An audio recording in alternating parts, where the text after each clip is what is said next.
3, 2, 1.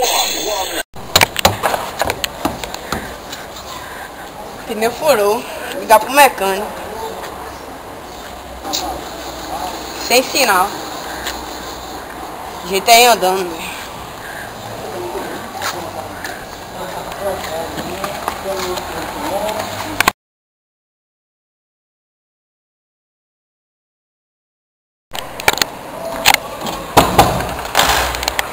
Cheguei. Desculpe a demora. O pneu do carro furou e o celular estava sem sinal para avisar. Estou com medo. Estou ouvindo barulho. Vamos. Deve ser o meu peito.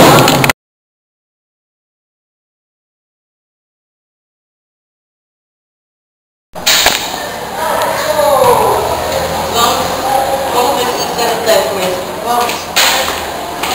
Gravei.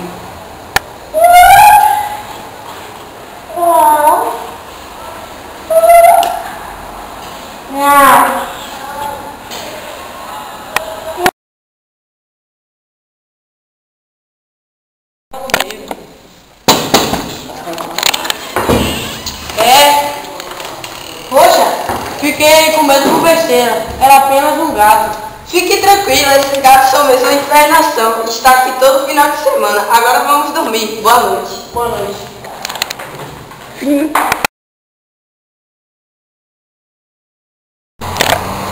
Tá calando, meu tio.